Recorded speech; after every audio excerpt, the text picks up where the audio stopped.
I still remember the exact moment my world broke in half. It was 1 minute before midnight on the night of our 10th wedding anniversary.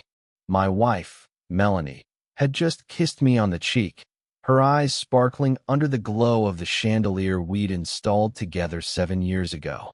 We had just toasted to a decade of marriage, her fingers delicately wrapped around her wine glass, her smile effortless, almost too perfect.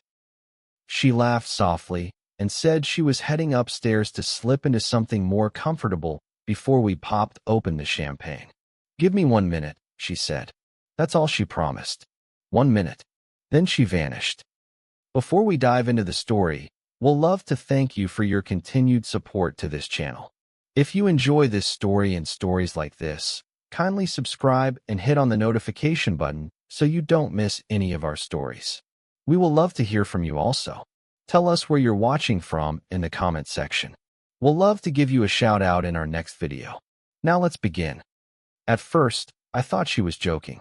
A playful surprise. Maybe she had something romantic planned. I waited downstairs, glass in hand, listening for the creak of the staircase or the familiar sound of her slippers against the hardwood. But there was only silence. A silence so thick, it wrapped around my chest and squeezed. After 10 minutes, I went upstairs. The bedroom door was slightly ajar, the lights off, and her closet door wide open. I flicked on the light and felt my stomach twist. Her overnight bag was gone, and so was her car key. I rushed to the garage. Her car was gone too. So was her phone, her purse, and the emergency cash we kept in the safe. That's when it hit me. This wasn't a joke. She had left. I called her immediately, but the line went straight to voicemail. I called again, and again. By 12:20 a.m., I was driving through the neighborhood in my pajamas, praying to see her car parked somewhere. I went to every gas station, every corner store. Nothing. I finally called the police. They came to the house, asked 100 questions, and left with the same confused expression I had.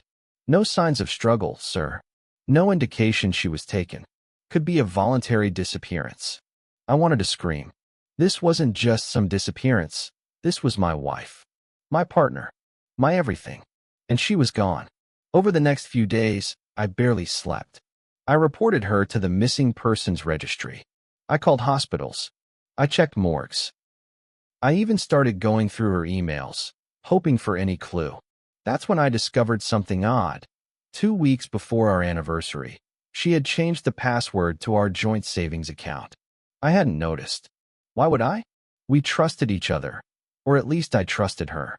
When I accessed the account through a backdoor security question I had set up years ago, my heart nearly stopped. Over $320,000 was gone, transferred in increments over several days to an account I didn't recognize. Her name was on it. I wanted to believe there was some explanation. Maybe she was in trouble. Maybe she was being blackmailed. Maybe, just maybe, she wasn't the woman I thought she was. I hired a private investigator. I needed answers, not theories. And within a week, I had more than I bargained for. Melanie had been planning this for years. She opened a P.O. box in another state under a different name. She rented an apartment under a false identity. She even had a second phone. Something I never saw in 10 years of sleeping beside her. Every move she made had been calculated.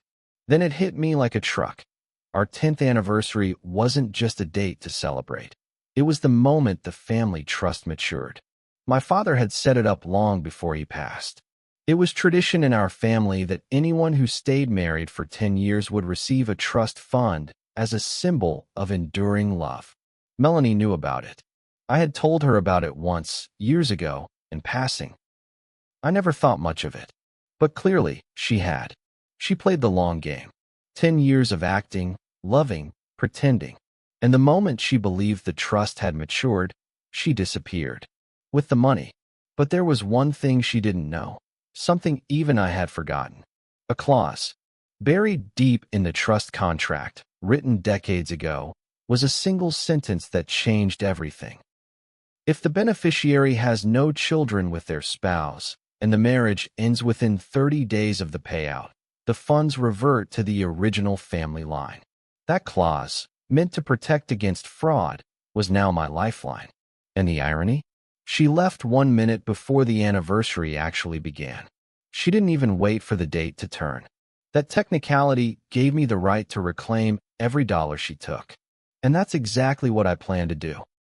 Once I confirmed the clause in the trust was still valid, I stopped grieving and started strategizing. I no longer saw myself as a heartbroken husband. I saw myself as a mark who had been played. And that shift in mindset changed everything. The same house that once felt like our home now felt like a museum of manipulation. Every photo, every love note, every piece of jewelry I had gifted her, it all looked staged now, like props in a con. Even the way she used to kiss my forehead after long days, how she ran her fingers through my hair when I couldn't sleep, it all felt rehearsed. And that was the most painful part. Not that she left, but that I could no longer tell what was real. The private investigator, a retired NYPD detective named Grant, called me the following morning. "I've got something," he said. "Actually, I've got a lot." We met at a small cafe where he slid over a brown envelope stuffed with records. Lease agreements, phone numbers, burner emails. Melanie, or rather, Danielle, as she was called in one of her past lives, had pulled this kind of vanishing act at least twice before. The only difference? With me, the payout was bigger. Much bigger. "She's good," Grant said. "Careful. Always under the radar." But she made a mistake this time. She went too big. According to the data he compiled, Melanie had disappeared from 2 previous towns, both after long-term relationships with men who had either family wealth or business assets. Nothing ever stuck. No criminal charges. No official investigations. Just heartbreak and whispers. But those men never had what I had, a legal clause and a documented breach. I took all the evidence and met with our family attorney, Mr. Calloway, a sharp old man who didn't waste words. When I presented everything, he didn't blink. "We can reclaim the trust," he said calmly. "She never waited until the 10th anniversary officially arrived. That's abandonment with fraudulent intent. We'll file immediately." Within 10 business days, the courts froze the accounts. I watched with satisfaction as the trust fund balance was slowly restored. The withdrawals she made before disappearing, clothes, cash, hotel bookings, were traceable. We recovered over 70% of the amount. Some was gone for good, likely spent on setting up her new identity or bribing a few crooked hands to look the other way. But the rest? It was mine again, not because I fought, but because the truth and timing was on my side. Still, I couldn't rest. I needed closure. Not the legal kind, the emotional one. I wanted to know why. Why go through 10 years of pretending? Why marry someone just to disappear the moment the money hit? Was I just easy to manipulate? Did she even feel a hint of guilt when she left? Those questions led me to do something I never imagined. I asked Grant to find her. He hesitated. "You sure? Most guys want to forget someone like her." "I need to see how far she's fallen," I replied. "And I need to make sure she knows I saw through the lie." 2 weeks later, Grant sent me a photo. I stared at it for a long time before saying a word. She was working at a roadside diner in a forgotten part of the country. Short brown wig. Faded apron. A cracked name tag that read Marie. She was waiting tables, serving coffee to truckers and college kids passing through. In the picture, she looked tired. Hollow. Like the charm she once wore so easily had finally worn thin. I didn't recognize her. Not because of the wig or the uniform, but because she looked small. Not the woman who once turned heads at every gala. Not the woman who used to say, "When we grow old, I want to be the one pushing your wheelchair." No. This woman was just someone trying to hide from her own past. I drove down there 2 days later. Not to confront her, but to see for myself. I sat in a corner booth, back turned slightly, so she wouldn't recognize me. I watched her take orders, refill coffee cups, laugh awkwardly with customers. She was good at pretending, even here. But it was clear something in her had broken. When she walked past me, our eyes locked for half a second. I don't know if she recognized me or just felt a strange shiver of familiarity, but she didn't stop. She kept walking, and I let her go. Because the truth was, I didn't need an apology. I didn't need revenge. I had already won. She tried to take everything, and ended up with nothing but diner tips and a fake name. And I got something far more valuable back than money. I got myself. The days after I saw her at that diner were strangely quiet. Not the kind of silence that echoes through an empty house, but the kind that wraps around your soul when you finally put a ghost to rest. I didn't tell anyone I had seen her. Not my lawyer. Not my uncle. Not even the investigator who made it all possible. That moment at the booth was mine alone. No court ruling, no legal document, no amount of reclaimed money could have matched the feeling of watching her walk by, nameless and stripped of everything she tried to steal. When I got back home, I walked through every room in the house and saw it differently. Not as a crime scene or a museum of memories, but as a place that had endured. I had endured. I cleaned out her side of the closet without anger. I packed her framed pictures and charity gala gowns in boxes and dropped them off at a local donation center. The clerk asked if I wanted a receipt for tax purposes. I smiled and said, "No, I've already been paid back in full." But here's the truth no one talks about. Healing doesn't come all at once. Some nights I still woke up reaching for her in my sleep, only to find cold sheets beside me. Some mornings I caught myself making 2 cups of coffee before realizing I only needed one. The body remembers habits, even long after the heart knows better. But those moments passed quicker now, like echoes growing fainter with distance. I kept the trust money, not because I needed it, but because it was mine. Every cent of it, a symbol not of victory, but of survival. I invested part of it in a foundation that helps victims of long-term financial manipulation and emotional fraud.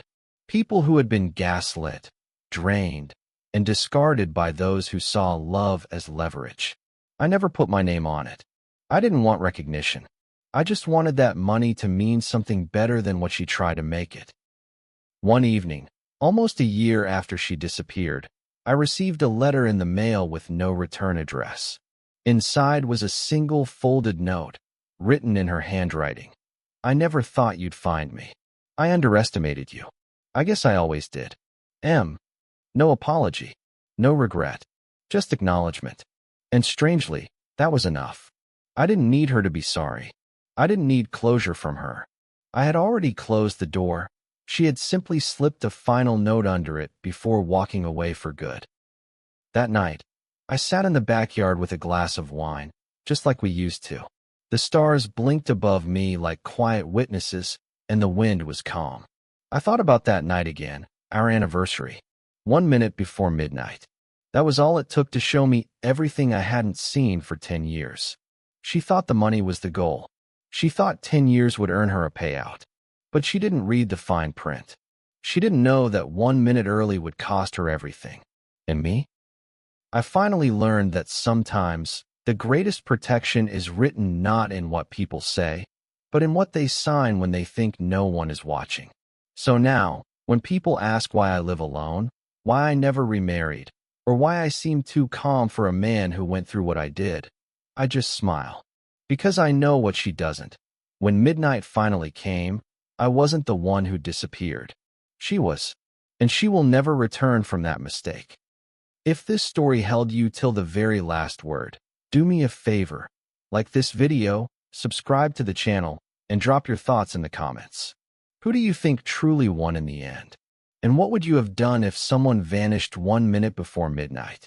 More powerful stories are coming your way. Stay tuned.